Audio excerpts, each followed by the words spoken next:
नमस्कार साथियों, मैं हूँ मिस्टिक फ्रेम की आवाज़, जहाँ माइथोलॉजी मिलती है लॉजिक से और पास्ट कनेक्ट होता है फ्यूचर से।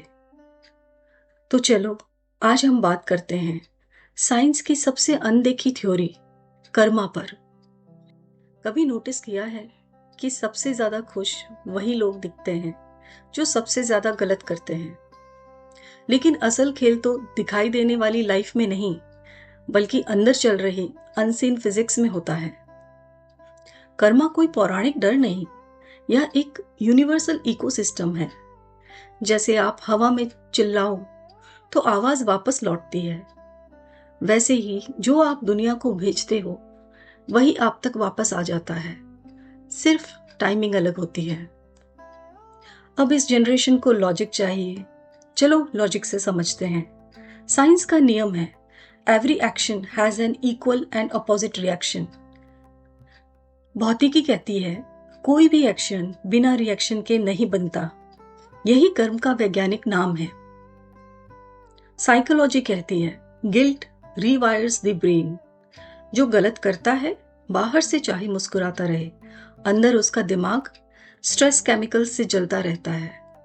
बॉडी उसका बिल वसूल लेती है, sleep disturbance, blood pressure, anger issues, isolation, ये भी कर्म का रिटर्न है, बस बैंक अलग है, ब्रेन बैंक। न्यूरोसाइंस कहती है बिहेवियर अट्रैक्ट्स एनवायरमेंट। जो छल करता है उससे छलने वाले लोग ही मिलते हैं, जो ईमानदार है उसे धीरे धीरे ईमानदार सर्कल मिलता है। ये अट्रैक्शन नहीं, न्यूरल पैटर्न मैचिंग है, यही कर्म का नेटवर्क बनाए रखता है। कुछ लोग कहते हैं कर्मा वर्मा कुछ नहीं होता, देखो ना गलत लोग भी बढ़िया जीते हैं। पर यूनिवर्स की किताब देर से खुलती है लेकिन खाली कभी नहीं रहती। बर्नी मैडॉफ दुनिया का सबसे बड़ा फाइनेंशियल जीनियस कहा जाता था।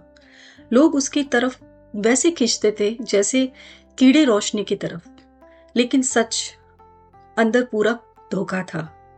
और जब सच सामने आया, लाइफ, पैसा, सम्मान सब जीरो नहीं नेगेटिव में चला गया।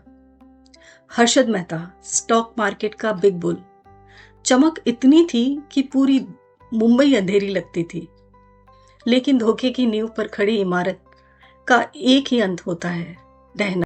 सत्यम के रामलिंगा राजू, जिन्हें विजनरी कहा गया, लेकिन विजन जब ईमानदारी से दूर हो जाए तो भविष्य सिर्फ अंधेरा लिखता है। ये सब कहानियां हमको डराने के लिए नहीं है, ये याद दिलाने के लिए है कि कर्मा इमीडिएट नहीं होता लेकिन एक्यूरेट हमेशा होता है। गलत इंसान आज जीत रहा है, इसका मतलब ये नहीं कि वो सफल है, ये सिर्फ यूनिवर्स का एक साइलेंट नोट है, मैंने अभी हिसाब शुरू नहीं किया है। कर्मा कभी भी भूलता नहीं और वो सिर्फ मौका देखता है और फिर लौटता है, बिल्कुल कंपाउंड इंटरेस्ट के साथ, कम ज्यादा लेकिन हमेशा वापस। मैं हूं मिस्टिक फ्रेम की आवाज, जहां लॉजिक मिलती है लाइफ की सच्चाई से।